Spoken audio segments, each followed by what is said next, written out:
Professor of History, Usmania University from Hyderabad, IGNOU Regional Center. Hyderabad, IGNOU Regional Center. So ఈరోజు మన live ఛానల్లో బిహెచ్ఐసి 134 బుక్లో నుంచి అంటే history of India from 1707 to 1950 బుక్లో నుంచి యూనిట్ నెంబర్ 12 అదేంటంటే కమ్యూనలిజం. అది communalism, జెన్సిస్, growth and partition of India. అంటే యూనిట్ నెంబర్ 12 ఇది కమ్యూనలిజం, మతత్వవాదం, అది పుట్టుక దాని యొక్క గ్రోత్ పెరుగుదల, మరి భారతదేశ విభజనకు ఎలా దారితీసింది అనేటువంటి అంశం మీద ఈరోజు ఈ లైవ్ ఛానల్లో మనం డిస్కస్ చేయబోతున్నాము. అది యూనిట్ నెంబర్ 12, ఈ communalism, జెన్సిస్, growth and partition of India అనే అంశాన్ని ఈరోజు లైవ్ ఛానల్లో మనం డిస్కస్ చేయబోతున్నాము. దీంట్లో మొట్టమొదటి లైవ్ ఛానల్లో కమ్యూనలిజం అంటే ఏమిటి అనేది తెలుసుకోవాలి. కమ్యూనలిజం ఎక్కడి నుంచి పుట్టుకొచ్చింది? కమ్యూనలిజం అంటే religious differences between the one community and other community, and also economic differences from one community to other community, and also cultural differences from one community to other community. All these differences, interests in అన్ని religious, మతపరమైనటువంటి, ఆర్థికపరమైనటువంటి, సాంస్కృతిక పరమైనటువంటి భిన్నత్వాలు ఉండి కలుసుకోకుండా ఈ మూడు భేదాభిప్రాయాలు ఏది సాంఘికంగా, సామాజికంగా, ఆర్థికంగా, మరి సాంస్కృతిక పరంగా భిన్నత్వాలు ఉండి ఈ మూడు ఆస్పెక్ట్లు భిన్నత్వం కలిగి ఉండి ఈ కలికగా యూనిటీగా ఉండకుండా ఉండేటువంటి దాన్ని ఎవరి ఇంట్రెస్ట్ కోసం వాళ్ళు పోట్లాడుకునే పద్ధతిని కమ్యూనలిజం అంటారు. అది కమ్యూనలిజం అంటారు. కమ్యూనలిజం అంటే సోషల్, ఎకనామిక్, కల్చరల్ డిఫరెన్సెస్తో ఉన్నటువంటి ఒక communities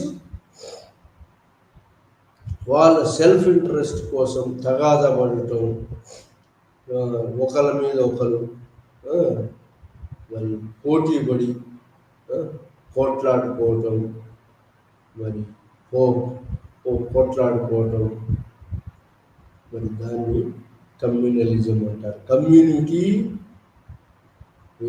Two communities are struggling for their self-interest. దాన్ని కమ్యూనలిజం అంటారు.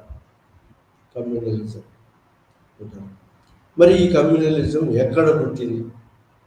జెన్సిస్ అండ్ గ్రోత్. ఈ కమ్యూనలిజం అనేది ఎక్కడ పుట్టిందంటే it is a modern phenomena. ఇది ఈ హిందూస్ అండ్ ముస్లిమ్స్ మరి ఏన్షియంట్ పీరియడ్లో, మిడివల్ పీరియడ్లో కూడా కలిసి నివసించారు. వాళ్ళ మధ్యలో సోషల్, కల్చరల్, రిలీజియస్ డిఫరెన్సెస్ ఉన్నాయి. ఇది మధ్యయుగంలో కూడా ఉన్నాయి. సోషల్ డిఫరెన్సెస్, కల్చరల్ డిఫరెన్సెస్ ఉన్నాయి. అయినప్పటికీ కూడా వాళ్ళు కలిసి ఉన్నారు మధ్యయుగంలో. కానీ మోడర్న్ ఫినామినాలోని బ్రిటిష్ రూల్ వచ్చిన తర్వాత దాన్ని ఈ కమ్యూనలిజం అనేది కమ్యూనిటీస్ ఈ రెండు కమ్యూనిటీస్ తగాదపడటం మొదలైంది. అంటే ఇది కమ్యూనలిజం అనేది ఈ ఇండియన్ సోషల్ సిస్టంలో, పొలిటికల్ సిస్టంలో మొదటి నుంచి లేదు.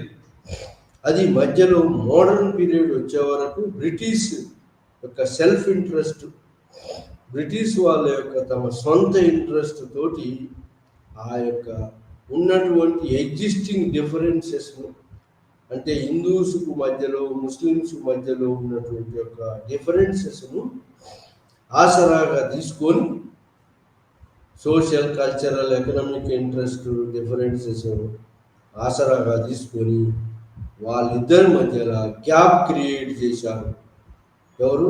బ్రిటిష్ రూలర్స్, కలోనియల్ రూలర్స్, వాళ్ళ యొక్క సొంత ఇంట్రెస్ట్ కోసం.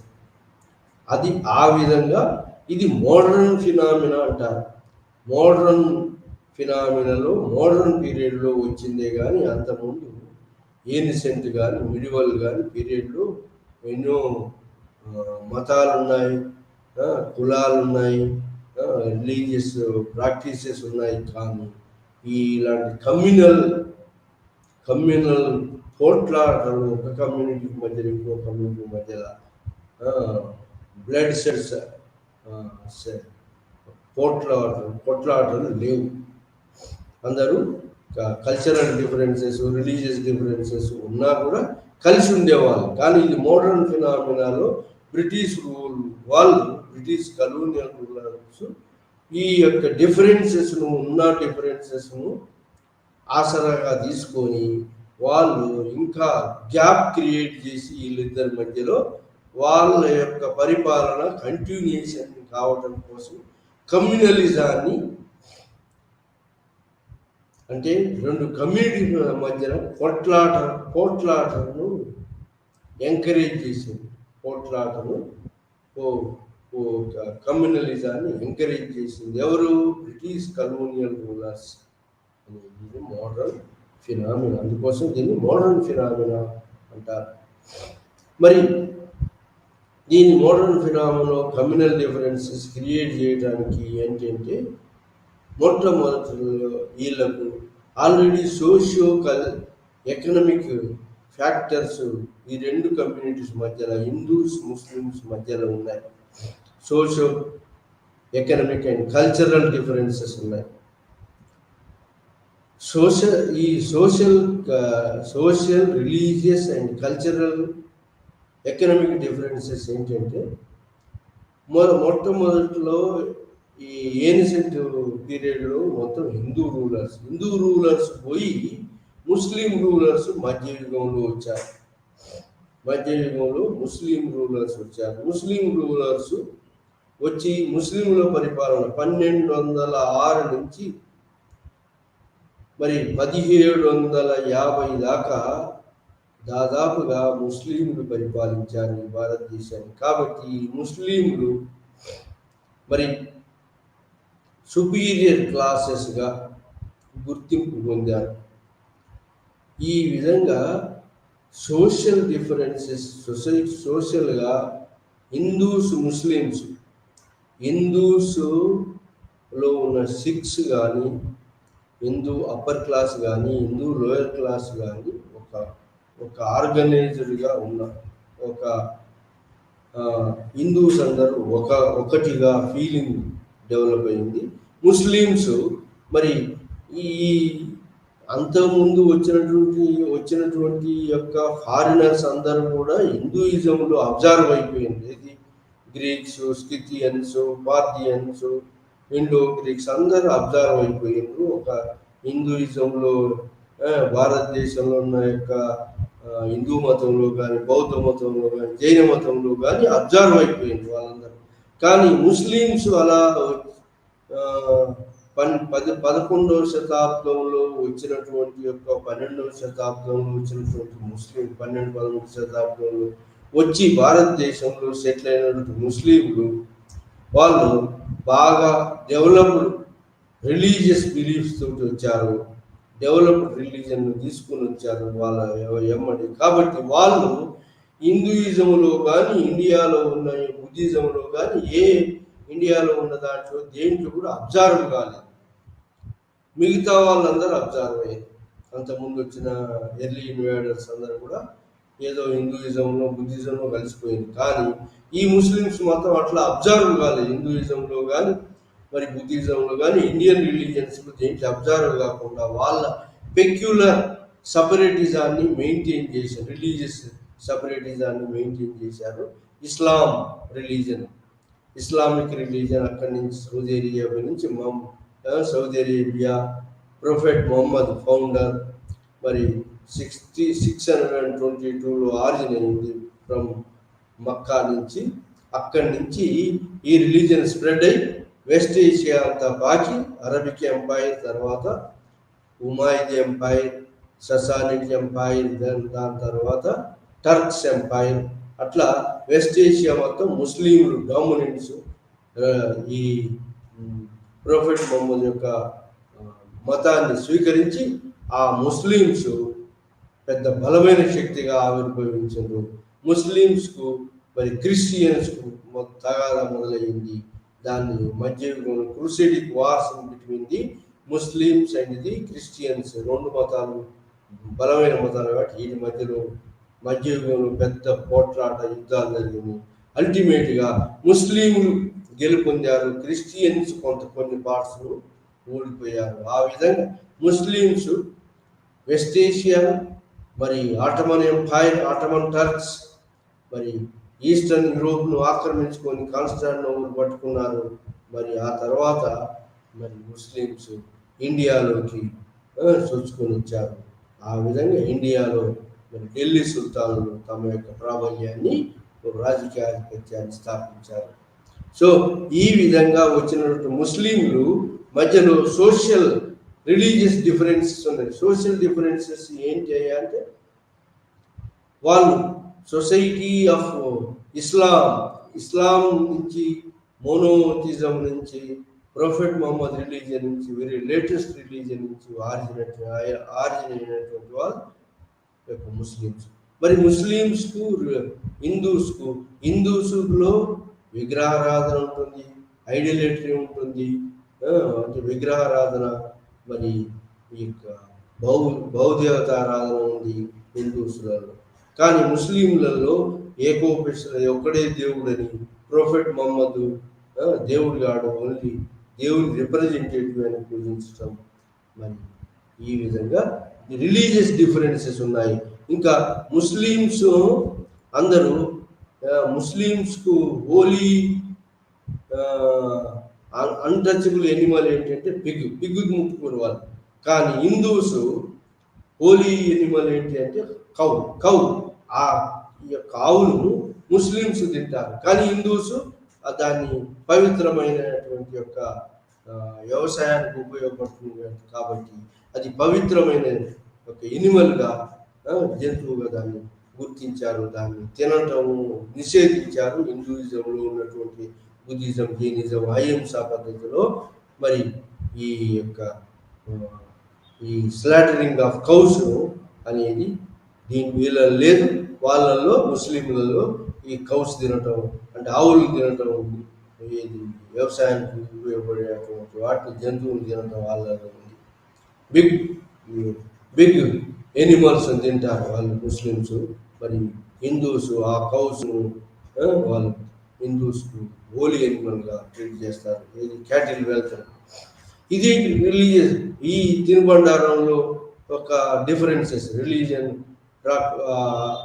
Practice difference. ఇంకా మరి ఈ ముస్లిమ్స్ చంద్రమానం, చంద్రుని యొక్క ప్రకారంగా, చంద్రమానం ప్రకారం క్యాలెండర్, అమావాస్య వాళ్ళకి చాలా మంచిది. అదే అమావాస్య హిందూస్ సూర్యగ్రహం, సోలార్ క్యాలెండర్ను, మరి సోలార్ శక్ యొక్క గ్రహాలను వీళ్ళు సోలార్ సిస్టమ్, వాళ్ళు lunar system, lunar calendar follow అవుతారు ముస్లిమ్స్. వీళ్ళు సోలార్ క్యాలెండర్ ఫాలో అవుతారు హిందూస్. ఇంకా హిందూసులలో విగ్రహారాధన, మరి బహుభార్యత్వం ఉన్నది, పరదా సిస్టమ్ లేదు. పరదా ఓన్లీ వాళ్ళని కొంత అప్పర్ క్లాసులలో ఉంది, మరి కొన్ని సూపర్స్టిషన్స్, రాంగ్ బిలీఫ్స్ ముస్లింలలో మరి హిందూస్లలో ఉన్నప్పుడు కొన్ని డిఫరెన్సెస్ ఉన్నాయి. ఏది వాళ్ళ ముస్లింలలో ఒకడే దేవుడని, అది కూడా ప్రొఫెట్ మొహమ్మద్ భగవంతుని యొక్క రిప్రజెంటేటివ్ అని. కానీ హిందూస్లలో అట్లా కాకుండా హిందూ దేవతలు మరి పాలితిజం అంటే బహుదేవతారాధన ఉంది, విగ్రహారాధన ఉంది. అలాంటి విగ్రహారాధన బహుదేవతారాధన ముస్లింలలో లేదు. క్యాలెండర్ కూడా different, solar calendar, lunar calendar. వాళ్ళకు హిందూస్కి అయితే మంచి రోజులు కావు, ముస్లింలకు అవి మంచి రోజులు. సో ఇలా కల్చరల్ డిఫరెన్సెస్ ఉన్నాయి. మరి ఒకే ఇండియాలో ఒకే వాటర్ కింద ఒకే వాటర్ తాగుతూ ఒకే ఫుడ్ తింటూ ఉన్నటువంటి ముస్లింలలో వాళ్ళు ప్రొఫెట్ మొహమ్మద్ను పోల్చటం, వీళ్ళు హిందూ రాముడు, కృష్ణుడు, హిందూ దేవతలను బహుదేవత ఆరాధన వీళ్ళలో ఉండటం, ఇది డిఫరెన్సెస్ ఉన్నాయి. ఇంకా కల్చరల్ ప్రాక్టీస్లో కూడా మరి క్యాలెండర్లో కూడా వాళ్ళు సోలార్ క్యాలెండర్ అయితే పాటిస్తే వాళ్ళు లూనార్ క్యాలెండర్ పాటిస్తారు. సో ఈ విధంగా మంచి రోజులు అనేవి హిందూస్ డిఫరెంట్స్గా ఉంటుంది. మరి మంచి రోజులు అనేవి ముస్లిమ్స్ డిఫరెంట్గా ఉంటాయి. ముస్లింలకు మంచి రోజులైనవి, హిందూస్కు అవి చెడు రోజులు, అది సమ్మతించని చెడు రోజులుగా. అమావాస్య ఫర్ ఎగ్జాంపుల్, అమావాస్యను ముస్లింలు పవిత్రమైనదిగా భావిస్తారు, కానీ హిందువులు అమావాస్యను చెడులుగా భావిస్తారు. సో ఆ విధంగా మరి చంద్రమానం, సూర్యమానం క్యాలెండర్ పాటిస్తూ రిలీజియస్ సింబల్స్లో, రిలీజియస్ అలవాట్ల మతాలలో డిఫరెన్స్ ఉంది. మరి ఆహార అలవాట్లలో కూడా కొంత డిఫరెన్సెస్ ఉన్నది. మరి ఇది మరి ముస్లింలలో కూడా పాలితిజం, బహుభార్యత్వం ముస్లింలలో హిందువులలో కూడా ఉంది. కానీ మరి ముస్లింలు మరి హిందువులాగా మరి స్త్రీని గౌరవించడం అనేది లేదు. మరి హిందువులలో కొంత స్త్రీని గౌరవించడం అనేది. సో ఇది డిఫరెన్సెస్, సోషల్ కల్చరల్ డిఫరెన్సెస్ ఉన్నాయి. దానితోటి ఎకనమిక్ డిఫరెన్సెస్ కూడా వచ్చినాయి. ఏంటి అంటే socio cultural and economic difference. Economic అంటే ఏంటి అంటే మరి ముస్లిమ్స్ మధ్యయుగంలో పరిపాలించినటువంటి ఢిల్లీ సుల్తాన్లు, మొఘల్స్ రాజులకు పరిపాలించి వాళ్ళ పెద్ద పెద్ద పోస్టులలో వాళ్ళే ఉద్యోగాల్లో, ప్రభుత్వ ఉద్యోగాలన్నీ వాళ్ళ ఆధీనంలోనే ఉంది. ఆర్మీలో కానీ, బ్యూరోక్రసీలో కానీ, మరి మిగతా అన్ని పెద్ద పెద్ద ఉద్యోగాలలో, పెద్ద ప్రభుత్వ ఉద్యోగ పదవులలో ముస్లింలు ఉండేవారు. ఇంకా ముస్లిం ల్యాండ్ లార్డ్స్గా కూడా ఉండేవారు మధ్యయుగంలో. అట్లాంటి ముస్లింలు బ్రిటిష్ పరిపాలనలో వచ్చే వరకు వాళ్ళ యొక్క ఉద్యోగాలను కోల్పోయినారు. ముఖ్యంగా బెంగాల్లో వాళ్ళు ఉద్యోగాలు కోల్పోయినారు. వాళ్ళు ఆర్మీలో ఉన్న వాళ్ళ యొక్క పట్టును కోల్పోయినారు. మరి ఈ విధంగా వాళ్ళు ఎకనామికల్గా బ్యాక్వర్డ్ అయిపోయినారు. ఇంగ్లీష్ బ్రిటిషర్స్ వచ్చిన తర్వాత వాళ్ళు కొత్త ఇన్స్టిట్యూషన్స్ డెవలప్ చేసినారు. ఎవరు? British rulers. అదేంటి? English education. ఆ ఇంగ్లీష్ ఎడ్యుకేషన్ కూడా వీళ్ళు ముస్లిమ్స్ మరి అడాప్ట్ చేసుకోలేదు. ఎందుకంటే మేము రూలర్స్ము, మా రూలింగ్ పవర్ను ఈ బ్రిటిష్ వాళ్ళు తీసుకున్నారు. కాబట్టి ఈగోయిజం అడ్డం వచ్చింది ఎవరికి? ముస్లింలకు. కాబట్టి ఇంగ్లీష్ ఎడ్యుకేషన్ అడాప్ట్ చేసుకోలేదు. అందుకోసం సర్ సయ్యద్ అహ్మద్ ఖాన్ బయలుదేరాడు, English education Anglo Oriental college పెట్టాడు.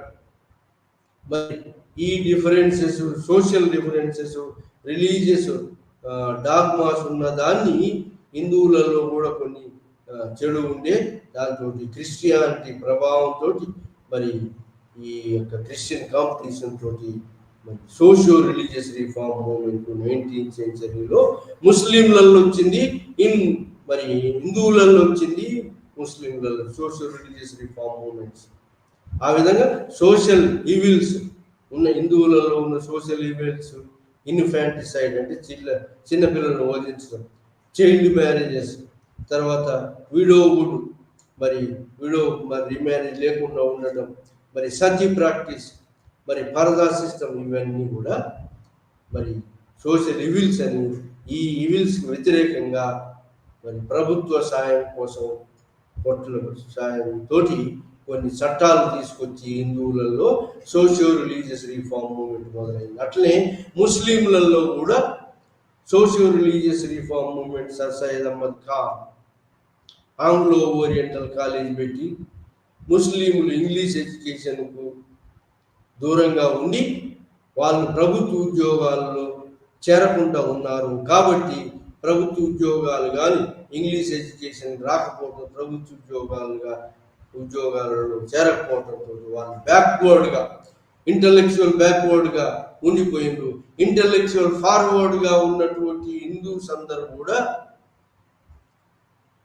ఈ యొక్క కలోనియల్ రూల్లో ఉన్నట్టు ఉద్యోగాలు, లైసెన్సులు, మిగతా మోడర్న్ టెక్నాలజీతో వచ్చినటువంటి యొక్క వృత్తులన్నింటినీ కూడా ఈ హిందూస్ అడాప్ట్ చేసుకొని హిందూస్ పైకి వచ్చినారు. కానీ అదే ముస్లిమ్స్ వాళ్ళ egoism, once upon a time మేము రూలర్స్ అనేటువంటి ఫీలింగ్, ఇంగ్లీష్ ఎడ్యుకేషన్ నేర్చుకోకపోవడం, ఇంగ్లీష్ ఎడ్యుకేషన్ నేర్చుకున్న వాళ్ళకే ప్రభుత్వ ఉద్యోగాలు, మరి ప్రభుత్వ యొక్క సహాయం కానీ ఉద్యోగాలు కానీ, మరి ఆర్థిక పరంగా బలదొక్కునే అటువంటి వనరులు కానీ మరి హిందూస్ కూడా కట్టుకున్నారు. కానీ ముస్లిం కూడా కట్టుకోకుండా వాళ్ళు వెనకబడి ఉన్నారు ఇంగ్లీష్ ఎడ్యుకేషన్ అడాప్ట్ చేసుకోవడంతో.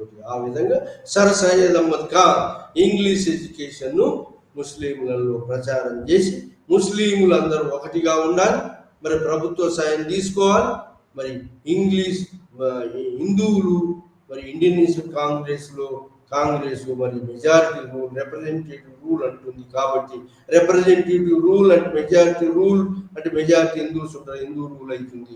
కాబట్టి ముస్లింలందరూ ప్రభుత్వ సాయంతో, మరి ప్రభుత్వ మెప్పుతోటి, మరి ప్రభుత్వ అండతోటి పైకి రావాలి అనేటువంటి ఇంగ్లీష్ ఎడ్యుకేషన్ను అడాప్ట్ చేసుకోవాలనేటువంటి యొక్క రిఫార్మ్ మూవ్మెంట్ను సర్ సయ్యద్ అహ్మద్ ఖాన్ మొదలుపెట్టాడు. ఆ విధంగా వీళ్ళు ముస్లింలందరినీ మోడర్న్ పీరియడ్లో గ్యాదర్ చేయగలిగింది sir Syed Ahmad Khan against the Indian national Congress and Hindu body. Indian National కాంగ్రెస్ను హిందూ బాడీగా భావించారు. సో ఆ విధంగా మరి ఒక ఇండియన్ నేషనల్ కాంగ్రెస్ మరి అది ఆ విధంగా డిఫరెన్సెస్ను ఉన్నటువంటి యొక్క డిఫరెన్సెస్, ఎకనామిక్ డిఫరెన్సెస్, ఇంటలెక్చువల్గా ఉన్నటువంటి బ్యాక్వర్డ్నెస్ను ఈ ముస్లిం ఇంటలెక్చువల్ క్లాసులో ముస్లిం మిడిల్ క్లాస్ బాగా ఎదగకపోవటం, సరైన మిడిల్ క్లాస్ ఎదగకపోవటం, మరి ఈ యొక్క ముస్లింల యొక్క ఆర్గనైజేషను నవాబుల చేతిలో, ల్యాండ్ లార్డ్ చేతిలో, సెల్ఫ్ ఇంట్రెస్ట్ వాళ్ళ చేతిలో, నవాబ్ ఆఫ్ ఢాకా సలీముల్లా ఖాన్, ఢాకా నవాబ్ వాళ్ళ పెద్ద జమీందారు చేతిలోకి ఈ ముస్లిం లీగ్ అనేది ముస్లింల యొక్క డామినెన్స్ మరి ఉండేది. అదే మరి ఈ విధంగా మరి హిందువులు ముస్లింలు మరి ఉద్యోగాలలో పోటీ పడితే అన్ని ఉద్యోగాలు హిందువులకే వస్తున్నాయి. ముస్లింలు ఇంగ్లీష్ ఎడ్యుకేషన్ అబ్జర్వ్ చేసుకోలేదు కాబట్టి, స్టడీ చేయలేదు కాబట్టి వాళ్ళకు వెనకబడిపోయింది. ఆ విధంగా ఇంటలెక్చువల్ బ్యాక్వర్డ్నెస్, ప్రభుత్వ ఉద్యోగాలు రాకుండా పోవటం ముస్లింలకు, ఆ విధంగా ఎకనామికల్గా ఎడ్యుకేషనల్గా బ్యాక్వర్డ్గా ఉండటం ముస్లింలు.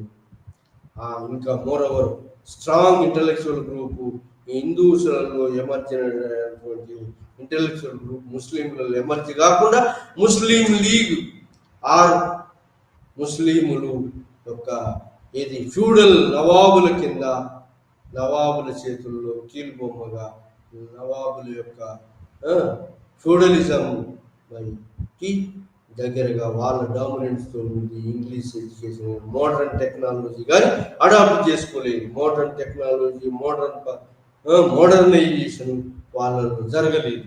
కాబట్టి ముస్లింలు బ్యాక్వర్డ్గా ఉన్నారు, హిందువులు ఫార్వర్డ్గా ఉన్నారు. హిందూస్ మరి అన్ని ప్రభుత్వం కొత్త టెక్నాలజీతో, కొత్త మోడర్న్ పీరియడ్లో వచ్చిన టెక్నాలజీని మరి ఎడ్యుకేషన్ అబ్జర్వ్ చేసుకొని వాళ్ళు ముందుకు పోవటం, స్ట్రాంగ్ ఇంటలెక్చువల్ క్లాస్ ఎమర్జ్ కావటం, ఆ ఇంటలెక్చువల్ క్లాస్ మరి ఒక గ్రూప్గా ఆర్గనైజ్ కావటం, ఆర్గనైజ్ అయ్యి రిప్రజెంటేటివ్ ఇన్స్టిట్యూషన్స్ కావాలి అని వాళ్ళు అడగటం, ఆ విధంగా ఇండియన్ నేషనల్ కాంగ్రెస్ అనేది ఏర్పడింది. కానీ బ్రిటిష్ వాళ్ళు ఏం చేస్తున్నారు, కలోనియల్ రూలర్స్ వీళ్ళందరూ ఒకటైతే, హిందూస్ ముస్లిమ్స్ అందరూ ఒకటైతే మరి వాళ్ళ యొక్క రూల్కు ఎసరు పెడతారు. కాబట్టి India is a balkanisation of different religions. ఎన్నో రిలీజన్స్ ఉన్నాయి, ఒక రిలీజన్స్కు వాళ్ళ యొక్క అభిప్రాయాలు కలవవు. కాబట్టి ఈ డిఫరెన్సెస్ను యూజ్ చేసుకొని డివైడ్ అండ్ రూల్ పాలసీని పెట్టాలని చెప్పి వాళ్ళను విభజించు పాలించు పద్ధతిలో బ్రిటిష్ వాళ్ళు మొదలుపెట్టారు. ఎప్పుడంటే 1857 రివోల్ట్, 1857 తిరుగుబాటు. ముఖ్యంగా ఇది ముస్లింల తిరుగుబాటు. Bahadur Shah declared as emperor of India by the army contingent, army వాళ్ళు డిక్లేర్ చేశారు.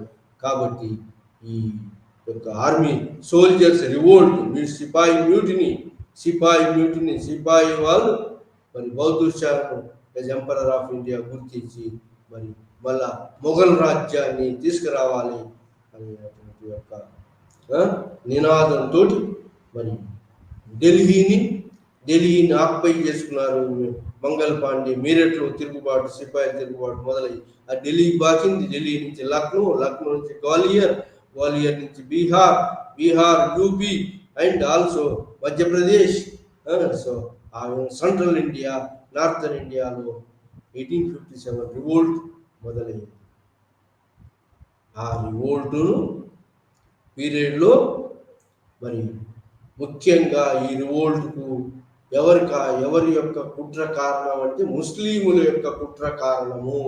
ఎందుకంటే బహదూర్ షాను ఎంపరర్గా డిక్లేర్ చేసుకుని ఆల్ ఇండియా ఎంపైర్ రాజుగా డిక్లేర్ చేసుకున్నారు. కాబట్టి ముస్లిముల యొక్క ఒక కుట్రతోటి 1857 తిరుగుబాటు జరిగిందని భావించారు బ్రిటిష్ వాళ్ళు.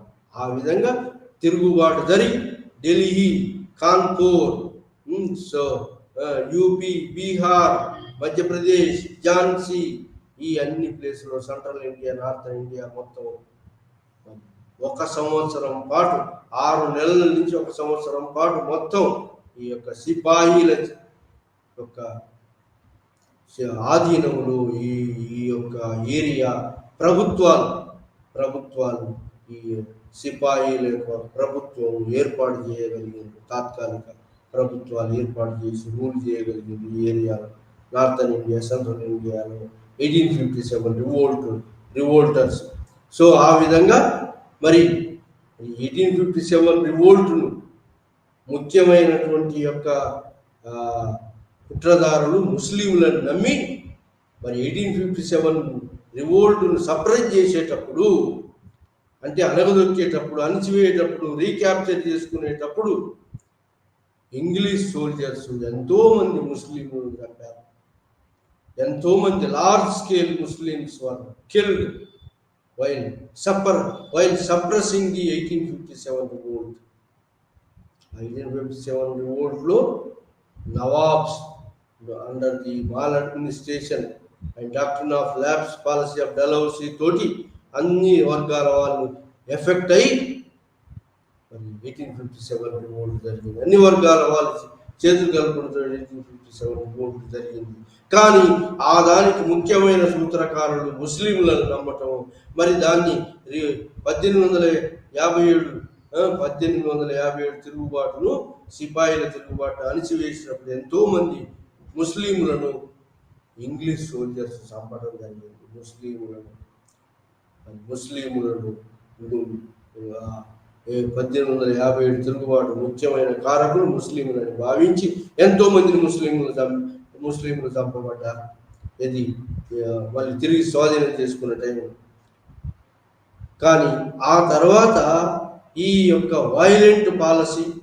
వైలెంట్ పెద్ద సిపాయిల తిరుగుబాటు సక్సెస్ కాలేదు. కాబట్టి ఈ యొక్క బ్రిటిష్ ఆర్మీ ముందు, బాగా వెపన్స్ ఉన్నటువంటి బ్రిటిష్ ఆర్మీ ముందు ఇలా యొక్క తిరుగుబాటు, వైలెంట్ తిరుగుబాటు సరైనది కాదని గుర్తించినటువంటి హిందువులు, గుర్తించినటువంటి మధ్యతరగతి వాళ్ళు, మిడిల్ క్లాస్ వాళ్ళు, ఏదైతే మిడిల్ క్లాస్ వాళ్ళు ఇంగ్లీష్ ఎడ్యుకేషన్ అడాప్ట్ చేసుకున్నటువంటి వాళ్ళు, బ్రిటిష్ రూల్ చాలా గొప్పది, బ్రిటిష్ రూల్ మళ్ళా ఇంగ్లాండ్లో ఉన్నటువంటి యొక్క పార్లమెంటరీ ప్రభుత్వాన్ని ఇక్కడ కూడా ఏర్పాటు చేస్తుందని నమ్మినటువంటి వాళ్ళందరూ కూడా ఒక ఇంగ్లీష్ ఇన్స్టిట్యూషన్ లాంటి ఒక ఆర్గనైజేషన్స్ని పెట్టుకున్నారు. ఎవరు?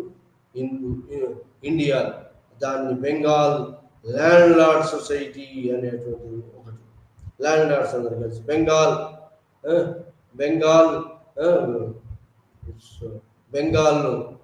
బెంగాల్ ఆర్గనైజేషన్, కలకత్తా ఆర్గనైజేషన్, బెంగాల్లో ఒక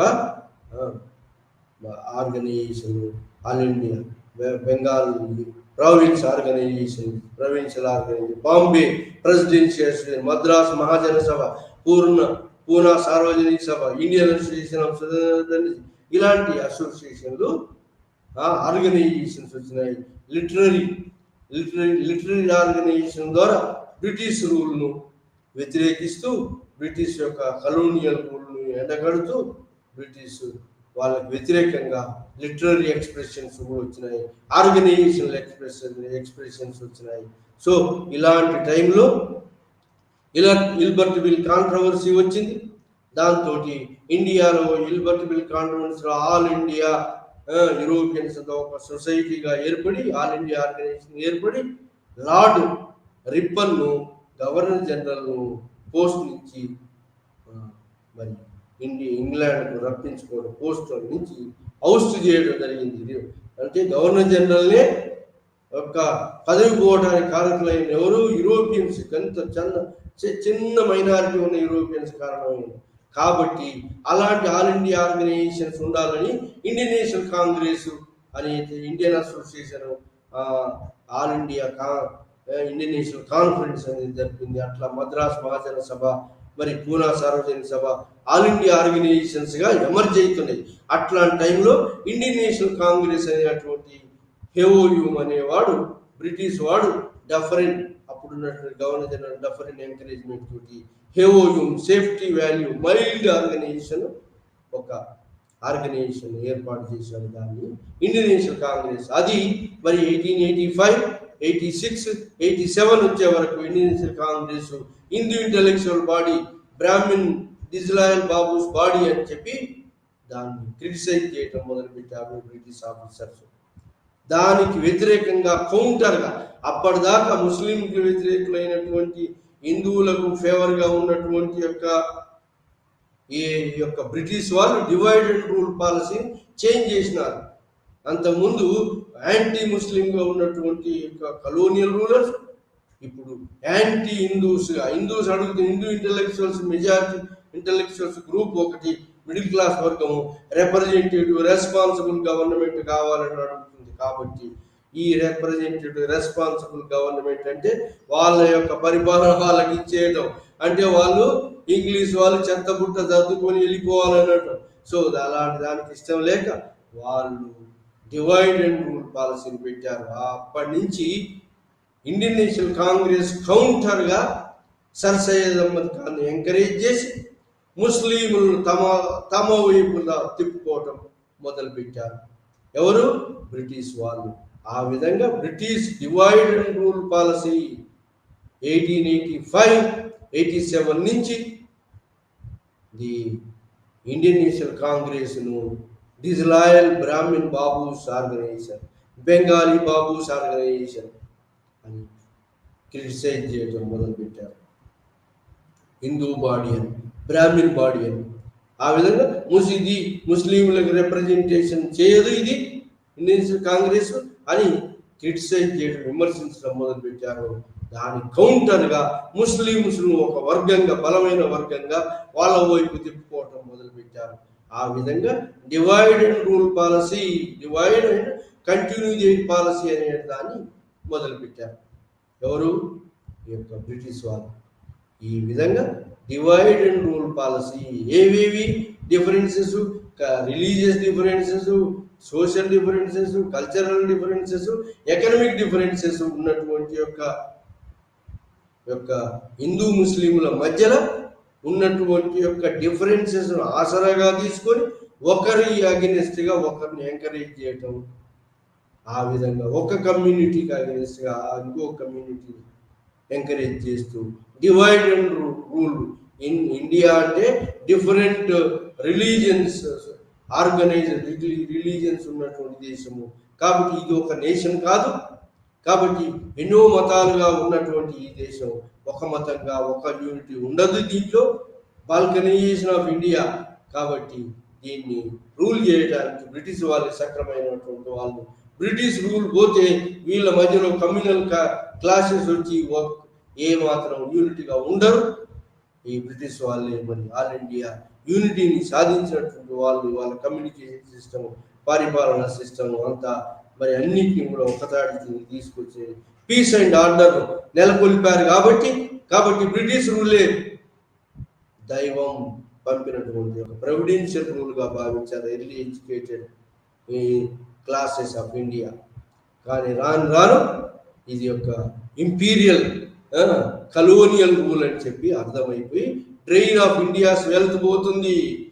ఇండియాస్ వెల్త్ అంతా ఇంగ్లాండ్ తరలించబడుతుందని యొక్క దాదాబాయి నెహ్రూ, ఆర్సి దత్, మరి మహాదేవ గోవిందరాడే వీళ్ళందరూ ఎలుగెత్తి చావటం, మరి ఇండియాలో కుటీర పరిశ్రమలు అన్ని నాశనం కావటం, మరి మాంచెస్టర్ ఈ లండన్లో ఏంటి ఇండస్ట్రీ రెవల్యూషన్ జరిగి మెషిన్ మేడ్ ప్రోడక్ట్స్ రావటం, కుటీర పరిశ్రమలు ఇక్కడ నాశనం కావటం, రైల్వేలు, కమ్యూనికేషన్ సిస్టమ్ డెవలప్ చేయటం, మొత్తం ఆల్ ఇండియాలో మొత్తాన్ని ఒక రా మెటీరియల్ ఎక్స్పోర్టింగ్ కంట్రీగా, మరి ఫినిష్డ్ గూడ్స్ పర్చేజింగ్ కంట్రీగా మార్చివేయడం జరిగింది. దాన్ని laissez faire system or free trade policy. So ఈ విధంగా ఇండియాస్ వెల్త్ అంతా కూడా మరి యూరోపియన్స్, ఇంగ్లాండ్ వాళ్ళు తరలించుకుపోయారు. ఆ యొక్క వెల్త్ తోటి ఆ ఇంగ్లాండ్ దేశం మరి పెద్ద ఇండస్ట్రియలైజ్డ్ కంట్రీగా, మెకనైజ్డ్ దేశంగా, అడ్వాన్స్డ్ దేశంగా ఎదిగింది. అదే ఇండియా పూర్ దేశంగా, మరి స్వతంత్ర పాలకులు లేరు కాబట్టి మరి ఇక్కడ మరి ఈ ఇండియా బీద దేశంగా మిగిలిపోయింది అని చెప్పి ఈ యొక్క drain of India's wealth into England. So ఇది మన ఉన్నటువంటి యొక్క కలోనియల్ సోషల్ డిఫరెన్సెస్ ఉన్నటువంటి డిఫరెన్సెస్ను తమకు అనుకూలంగా చేసుకొని ఒకళ్ళను అగెనిస్ట్గా ఇంకొకరిను తయారు చేసి హిందూ ముస్లిం డిఫరెన్సెస్, తర్వాత మరి దళిత డిఫరెన్స్, ముస్లిం విత్ ఇన్ హిందూయిజంలో దళితులు అని, విత్ ఇన్ హిందూయిజంలో సిక్కులని, విత్ ఇన్ హిందూయిజంలో డిఫరెంట్ రిలీజియన్స్ ఎంకరేజ్ చేస్తూ ఒకదానికి ఇంకో దాన్ని కౌంటర్గా ఎంకరేజ్ చేస్తూ వాళ్ళ పరిపాలన కొనసాగించాలనేటువంటి ఒక పట్టుదల పెట్టారు. సో దాంతో 1909లో ఏం చేశారంటే 1900 పార్టీషన్ ఆఫ్ బెంగాల్, 1905లో పార్టీషన్ ఆఫ్ బెంగాల్ అంటే హిందూ ఇంటలెక్చువల్స్, ముస్లిం ఇంటలెక్చువల్స్ కలిసినటువంటి బెంగాల్ బలమైన బెంగాల్గా, ఇంటలెక్చువల్ బెంగాల్గా అది మరి బ్రిటిష్ రూల్కు వ్యతిరేకంగా ఒక ఎడ్యుకేషన్ సెంటర్గా మారిందని చెప్పి ముస్లిం మెజారిటీగా ఉన్నటువంటి యొక్క ఈస్ట్ బెంగాల్ సపరేట్ చేశాడు. వెస్ట్ బెంగాల్ హిందూ మెజారిటీ ఉన్న ఇంటలెక్చువల్స్ మెజారిటీ ఉన్నటువంటి మరి పార్టీషన్ ఆఫ్ బెంగాల్ చేయడం జరిగింది. లార్డ్ కర్జన్ 1905లో పార్టీషన్ ఆఫ్ బెంగాల్ ఎందుకంటే ముస్లింలు ఒక వర్గంగా, హిందూస్ను ఒక వర్గంగా చేసి మరి హిందూస్కి అగెనిస్ట్గా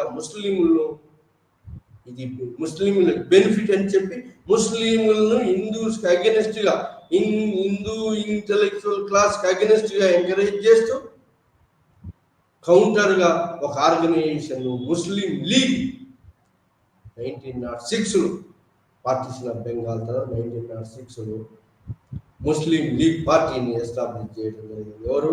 ఢాకా నవాబ్, మోసిల్ ముల్క్ అనేటువంటి ఇద్దరు బాగా ల్యాండ్ లార్డ్స్, ఫ్యూడల్స్ యొక్క వాళ్ళ ప్రోద్బలంతో 1906లో ముస్లిం లీగ్ అనే ఒక పార్టీని, సపరేట్ ముస్లింలకు ఒక పార్టీ, ముస్లిం లీగ్ పార్టీ అని ఆర్గనైజేషన్ మరి వచ్చేసింది. అదే ఇండియన్ నేషనల్ కాంగ్రెస్ హిందూ ఆర్గనైజేషన్గా గుర్తించారు ఎవరు? బ్రిటిష్ వాళ్ళు. సో ముస్లింలకు సపరేట్ ఆర్గనైజేషన్ ఉండాలని ఎంకరేజ్ చేసి ముస్లిం లీగ్ పార్టీని అసోసియేషన్ 1906లో ఒకదాన్ని ఏర్పాటు చేయించారు ఎవరు? బ్రిటిష్ వాళ్ళు. సో దాంతో మరి ఈ యొక్క రెండు డిఫరెంట్ ఐడియాలజికల్గా ఉన్నటువంటి యొక్క ఆర్గనైజేషన్స్ ఎమర్జ్ అయ్యి, ఇంకా దానికి ఇంకా ముస్లింలకు అగెనిస్ట్గా హిందూ మహాసభ 1915లో హిందూ మహాసభ ఒకటి ఏర్పడింది. సో ఈ విధంగా మరి కమ్యూనల్ ఆర్గనైజేషన్స్ ఏర్పడ్డాయి. ఇండియన్ నేషనల్ కాంగ్రెస్ అనేది సెక్యులర్ ఆర్గనైజేషన్ అయినప్పటికీ కూడా దాన్ని కూడా కమ్యూనల్ ఆర్గనైజేషన్గా మరి కమ్యూనల్, ఎందుకంటే అది రిప్రజెంటేటివ్ గవర్నమెంట్, డెమోక్రటిక్ గవర్నమెంట్ అని కొట్లాడుతుంది. కాబట్టి డెమోక్రసీ అంటే మెజారిటీ రూల్ అంటే హిందూ రూల్ అంటే it is against the Muslim interest అని చెప్పి దాన్ని కౌంటర్ చేయడానికి ముస్లిం లీగ్ను దాంతో సపరేట్ ఎలక్టరేట్స్ ఇచ్చారు. ముస్లింలకు ఫేవరెటిజం చేయాలి, మరి లైసెన్స్లు ఇవ్వాలి, ఉద్యోగాలు ఇవ్వాలి, సంబంధకాన్ని ఎంకరేజ్ చేసి ముస్లింలు బ్రిటిష్ వాళ్ళ యొక్క తోడ్పాటుతోటి వాళ్ళు అభివృద్ధి చెందుతారు, లేకపోతే అభివృద్ధి చెందలేరు. కాబట్టి మరి ముస్లింలందరూ కూడా మరి హిందూ ఆర్గనైజేషన్స్ దూరంగా ఉండాలి. ఇండియన్ కాంగ్రెస్ బ్రిటిష్ వాళ్ళకి సపోర్ట్గా వర్గంగా మారాలి అని చెప్పి అతను ముస్లింలందరినీ ఇండియన్ నేషనల్ కాంగ్రెస్ ఆర్గనైజేషన్ వ్యతిరేకంగా, హిందువులకు వ్యతిరేకంగా ఒక ఆర్గనైజర్గా వాళ్ళు కమ్యూనిటీని డెవలప్ చేశాడు, ఆర్గనైజ్ చేశాడు ఎవరు? సర్ సయ్యద్ అహ్మద్ ఖాన్. సో ఆ విధంగా బ్రిటిష్ వాళ్ళ మెప్పు పొంది బ్రిటిష్ వాళ్ళ లైసెన్సులు, ఉద్యోగాలు, రిజర్వేషన్ దాని ద్వారా ఉద్యోగాలు సంపాదించాలని ముస్లింలు పైకి తీసుకురావాలని చెప్పి సర్ సయ్యద్ అహ్మద్ ఖాన్ కంకణం కట్టుకున్నాడు. సో ఆ విధంగా ఇండియన్ నేషనల్ కాంగ్రెస్ హిందూ బాడీగా, ముస్లిం లీగ్ను ముస్లిం బాడీగా సపరేట్ ఎలక్టరేట్, కమ్యూనల్ ఎలక్టరేట్స్ని ఇచ్చి ఆ కమ్యూనల్ ఎలక్టరేట్స్ను లక్నో ప్యాక్ట్ 1916లో ఇండియన్ నేషనల్ కాంగ్రెస్ టెంపరీగా ముస్లింల యొక్క సపరేట్ ఎలక్టరేట్స్ను గుర్తించడం జరిగింది. గుర్తించి అవి ఉండవచ్చు అని చెప్పి దానితోటి ఈ 1909 Morley Minto reforms separate electorates, communal ఎలక్టరేట్సే నెమ్మదిగా పార్టీషన్ ఆఫ్ ఇండియాకు దారి తీసింది. ఒక్కసారి లక్నో కాంగ్రెస్ సెషన్లో ఒప్పుకున్నటువంటి యొక్క లక్నో ప్యాక్ట్ లో ముస్లింలు, హిందువులు, మరి మోడరేట్స్, ఎక్స్ట్రీమిస్ట్ అందరూ కలిశారు. ఇక్కడ ఒప్పుకున్నటువంటి యొక్క ముస్లిం రిజర్వేషన్ 1919లో కంటిన్యూ అయింది. ఆ తర్వాత 1930 1935 యాక్ట్లో కూడా కంటిన్యూ అయ్యి ఆ విధంగా ముస్లింలకు, హిందువులకు differences, communal electorate, separate electorates continue అవుతూ అది నెమ్మదిగా laid the foundation for the partition of India. 1909 Morley Minto సంస్కరణలతోటే మొదలైంది laying the foundation for the partition of India. అది ఆ తర్వాత మరి ఈ 1900 మరి లక్నో ప్యాక్ట్ తర్వాత మరి ఖిలాఫత్ ఇష్యూ వచ్చింది. ఖిలాఫత్ ఇష్యూ మళ్ళీ నాన్ కోఆపరేషన్ మూవ్మెంట్ అందరు మహాత్మా గాంధీజీ మధ్యలో ఈ పంజాబ్ రాంగ్స్, మరి జలియన్వాలాబాగ్ మాసక్కర్, ఇవన్నిటికి ఆసరా నాన్ కోఆపరేషన్ మూవ్మెంట్లో మళ్ళీ అందరు కలిశారు. ఎవరు కలిసి మరి ఈ యొక్క టర్కీని పని చేసిన దానికి వ్యతిరేకంగా ముస్లింలు కలిశారు.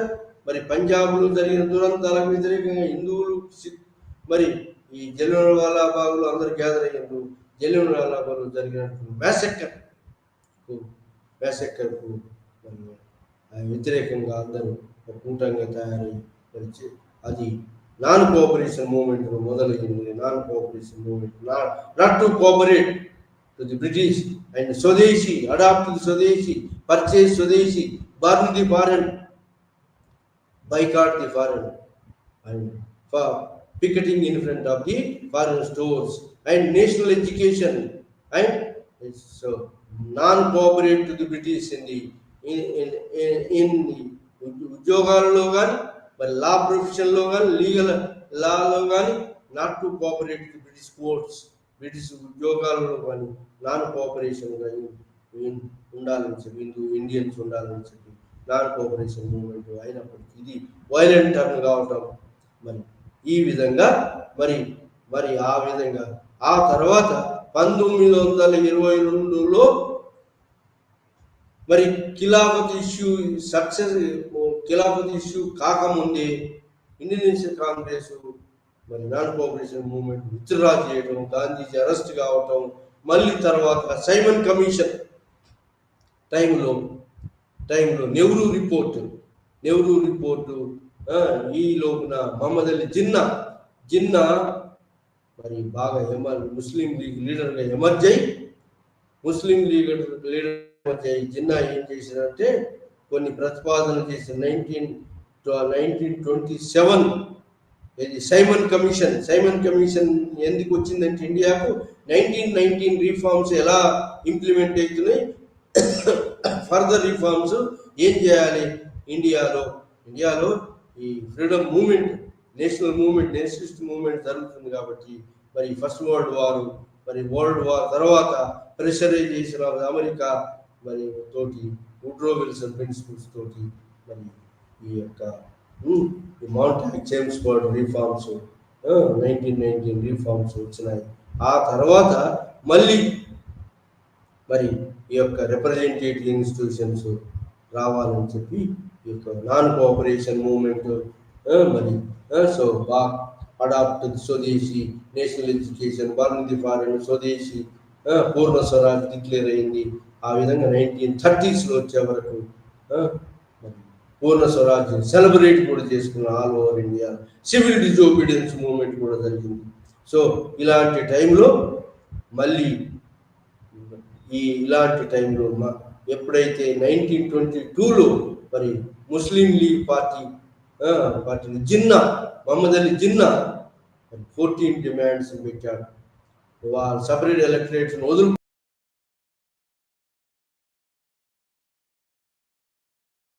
1/3 ముస్లిమ్స్ ఉండాలి అని పెట్టాడు. 1/3 3/3 ఒక వంతు ముస్లింలు ఉండాలి, సెంట్రల్ లెజిస్లేచర్ ప్రొవిన్షియల్ అటానమీ ఉండాలి అని చెప్పి మరి పెట్టాడు. సో కొన్ని ఈ విధంగా దాని సపరేట్ ఎలక్టరేట్ వదులుకోవడానికి ఇతను సిద్ధమైనప్పటికీ రౌండ్ టేబుల్ కాన్ఫరెన్సెస్ జరిగినాయి. రౌండ్ టేబుల్ కాన్ఫరెన్సెస్లో కూడా Muslim separate electorate, communal electorate continue చేస్తూ దళితులకు, హరిజనులకు కూడా communal award, Ramachandra communal award, round table conference revolt conference resolution తోటి కమ్యూనల్ అవార్డును ప్రకటించాడు. దానికి అగ్నిస్ట్గా గాంధీజీ ఫాస్ట్ ఎరవాడ జైల్లో దాంతో అంబేద్కర్ గాంధీజీ మధ్యలో ఒక పూనాలో ఒక ఒప్పందం జరిగింది. ఆ ఒప్పందం ప్రకారం ఏదైతే బ్రిటిష్ వాళ్ళు ఇచ్చినటువంటి యొక్క దళితులకు ఇచ్చినటువంటి రిప్రజెంటేషన్ ఏదైతే రిజర్వేషన్ ఉందో దానికన్నా 3 రెట్లు రిజర్వ్ కాన్స్టిట్యుయెన్సీగా అప్రెస్డ్ క్లాస్కి ఇస్తామని గాంధీజీ ఒప్పుకోవడం జరిగింది. గాంధీజీ అంబేద్కర్ మధ్యలో పూనా ప్యాక్ట్ జరిగింది. కమ్యూనల్ అవార్డుకి వ్యతిరేకంగా హిందువులు ఆల్రెడీ ముస్లింలు సపరేట్ ఎలక్టరేట్స్ పొందుతున్నారు, వాళ్ళు కంటిన్యూ అవుతున్నారు సపరేషన్ దారి తీసింది. కానీ అదే మళ్ళీ దళితులు కూడా సపరేట్ చేయాలని చెప్పి బ్రిటిష్ వాళ్ళు కంకణ కట్టుకున్నారు. కానీ దాన్ని గాంధీజీ హరిజన్ ప్రోగ్రామ్ తోటి, హరిజన్ డిప్రెస్డ్ క్లాస్ అసోసియేషన్ తోటి constructive program with preserving the unity of India అనేటువంటి ఒక హరిజన్ సేవక సంఘం జరిపి ఎస్టాబ్లిష్ చేసి అందరిని యూనిటీగా తీసుకురావాలని ప్రయత్నం చేశాడు. కానీ కమ్యూనల్ ఎలక్టరేట్స్ ఏదైతే 1909లో ఇచ్చినాయి కంటిన్యూ అవుతూ ముస్లింలకు హిందువుల మధ్యలో డిఫరెన్సెస్ కొనసాగుతూ వచ్చినాయి. దాంతో Mohammad Ali Jinnah Nehru report and Jinnah demands, Nehru report, Motilal Nehru Simon commission వచ్చినప్పుడు మరి మీరు హిందువులు డిఫరెంట్ కమ్యూనిటీస్ ఉన్నాయి, మీరు ఒక అందరూ ఒప్పుకునేటువంటి ఒక రిపోర్టును, కాన్స్టిట్యూషనల్ రిపోర్టును మీరు తయారు చేయలేరు అని బట్లర్ కమిషన్ ఎగతాళి చేసింది. దాంతో పండిట్ సో మోతీలాల్ నెహ్రూ ఆధ్వర్యంలో మరి ఎలాంటి కాన్స్టిట్యూషన్ ఇండియాకు కావాలనేటువంటి ఒక కమిటీని ఏర్పాటు చేసి ఒక డ్రాఫ్ట్ చేశారు. దాన్ని మోతీలాల్ నెహ్రూ రిపోర్ట్ అంటారు. ఆ మోతీలాల్ నెహ్రూ రిపోర్ట్ ప్రకారంగా సపరేట్ ఎలక్టరేట్స్ ఉండకూడదు అని అన్నాడు. రిజర్వేషన్ ఉండొచ్చు కానీ ముస్లింలకు, కానీ సపరేట్ ఎలక్టరేట్స్, కమ్యూనల్ ఎలక్టరేట్స్ ఉండొద్దు, హిందూ ముస్లిం యూనిటీ ఉండాలి అని చెప్పి మరి ప్రొవిన్షియల్ వాటిల్లో కొన్ని రిపోర్టు మధ్యలో, ఈ యొక్క జిన్నా మధ్యలో మోతీలాల్ నెహ్రూ రిపోర్టు మధ్యలో కొంత డిఫరెన్సెస్ వచ్చాయి. దాంతో డిఫరెన్సెస్ తోటి ఈ యొక్క పార్టీషన్ డిఫరెన్సెస్ తోటి 1940లో మరి ఇంకోటి 1937లో ఎలక్షన్స్ జరిగినాయి. ప్రొవిన్షియల్ అటానమీ ఇచ్చిండ్రు. ప్రొవిన్షియల్ 1935 యాక్ట్, ప్రొవిన్షియల్ అటానమీలో మరి ముస్లిం లీగ్ పార్టీ ఈ నార్త్ వెస్టర్న్ పార్ట్ ఆఫ్ ఇండియాలో కొన్ని ప్రాంతాల్లో మాత్రమే అది దాని అధికారాన్ని చేపట్టగలిగింది. అదేవిధంగా ఈస్ట్ బెంగాల్, అస్సాంలో కూడా దాని యొక్క అధికారాన్ని కొంత ప్రాంతంలో చేపట్టగలిగింది. ఆ విధంగా నార్త్ వెస్టర్న్ పార్ట్ ఆఫ్ ఇండియాలో ముస్లిం మెజారిటీ ఉన్న చోట ముస్లిం లీగ్ పార్టీ గెలవలేదు, జిన్నా పార్టీ. మరి ఆ విధంగా కాంగ్రెస్, పంజాబ్లో యూనియనిస్ట్ పార్టీ అధికారంలోకి వచ్చింది. ఆ విధంగా ముస్లింలు ఉన్న చోట కూడా ముస్లింలు ఎక్కువ మంది గెలవలేకపోయింది. దాంతో కాంగ్రెసే మాస్ ఆర్గనైజేషన్ మారింది అంటారు మహాత్మా గాంధీజీ.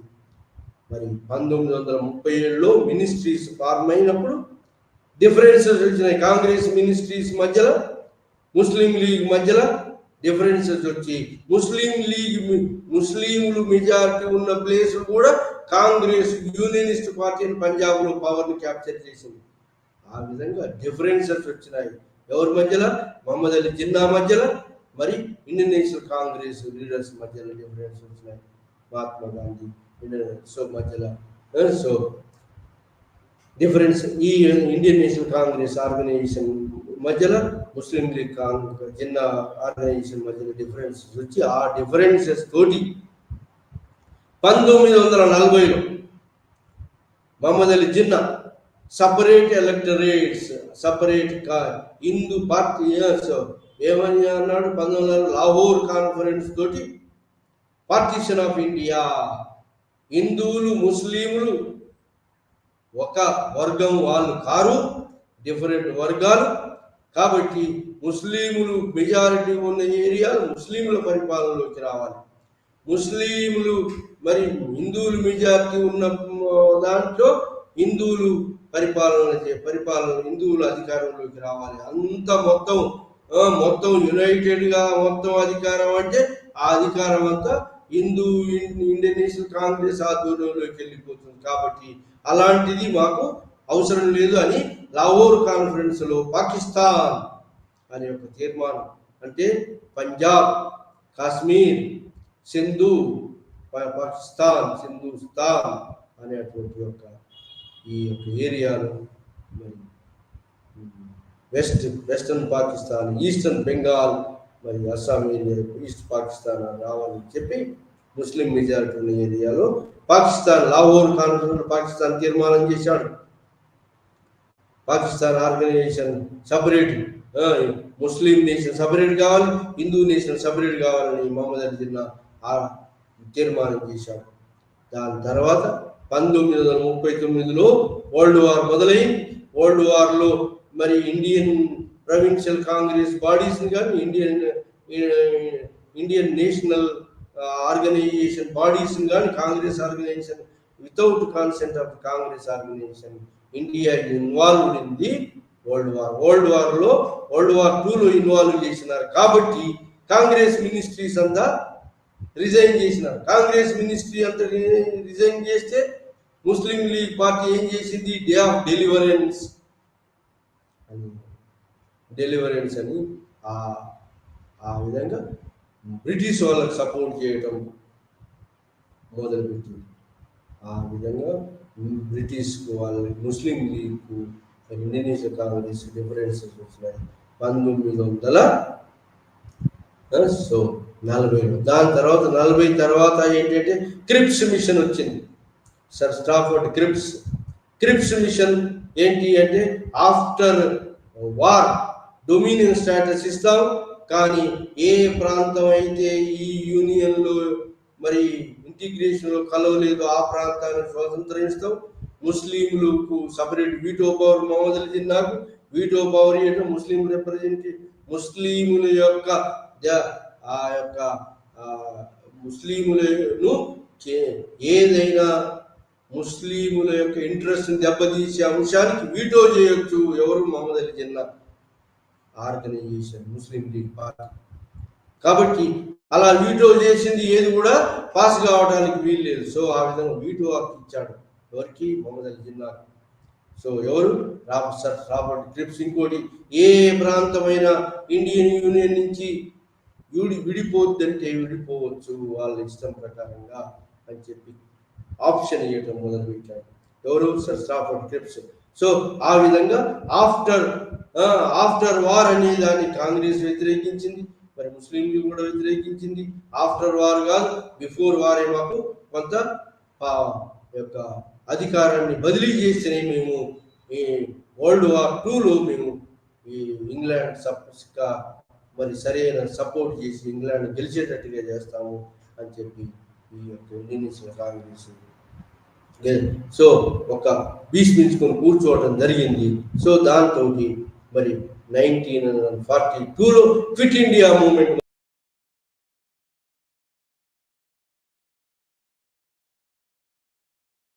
లీడర్స్ అందరిని కూడా అరెస్ట్ చేయడం, నేషనల్ ప్రొవిన్షియల్ ఆల్ లీడర్స్ అందరిని 1000 మందిని అరెస్ట్ చేయటం, జైళ్ళలో వేయటం. క్విట్ ఇండియా మూవ్మెంట్, ఆ మూవ్మెంట్ త్రూఅవుట్ ఇండియాలో 1,00,000 మంది పైన అరెస్ట్ కాబడ్డారు. 10,000 పైన పోలీస్ కాల్పుల్లో చంపబడ్డారు. క్విట్ ఇండియా మూవ్మెంట్ యొక్క మాస్ మూవ్మెంట్గా తయారైంది. అది సివిల్ డిజోబిడియన్స్ మాస్ మూవ్మెంట్గా Congress organization, quit India movement leaderless movement, violent మూవ్మెంట్గా, మాస్ మూవ్మెంట్గా తయారై బ్రిటిష్ యొక్క సింబల్స్ అయిన రైల్వేస్ను, టెలిగ్రాఫ్, పోస్టల్ అన్నిటిని తగిలేయటం, పబ్లిక్ బిల్డింగ్స్ తగిలేయటం, మరి వైలెన్స్ దేశం అంతటా మొదలైంది. దాంతో pressurization of Russia, America prime ministers and అధికారుల యొక్క వాళ్ళ యొక్క రష్యా యొక్క మద్దతు, అమెరికా యొక్క మద్దతుతోటి మరి ఇండియాలో ఇండియన్ ఇండిపెండెన్స్, ఇండియన్స్కు స్వాతంత్రం ఇస్తూ వాళ్ళ యొక్క మేరకు పొందాలని ప్రెషరైజేషన్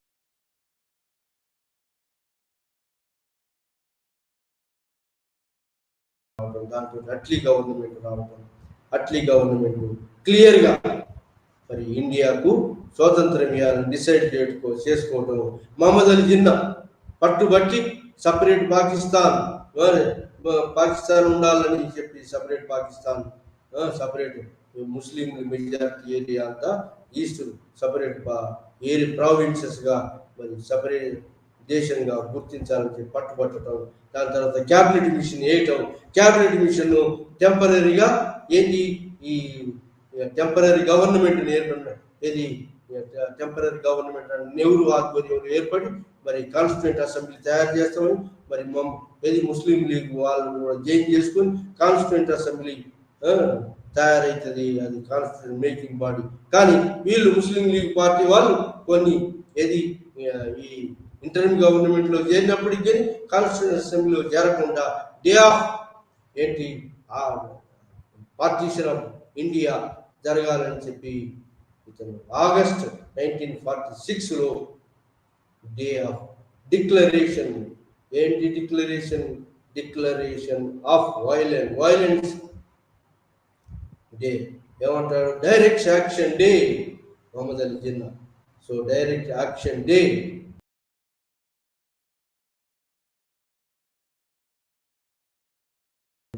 దాంతో communal violence interim government control చేయలేకపోయింది.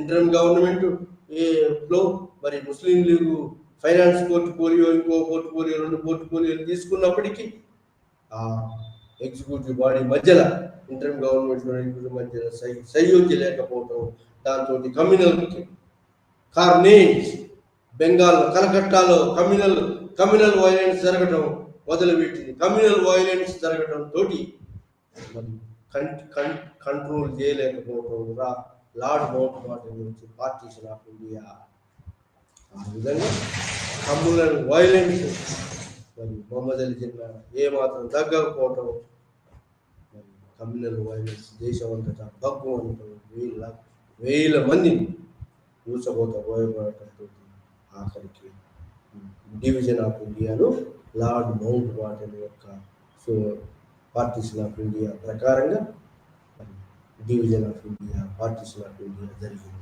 ఇది మనం communalism it's జెన్సిస్, growth and partition of India lesson మనం ఈరోజు దీంట్లో లైవ్ ఛానల్లో డిస్కస్ చేశాం.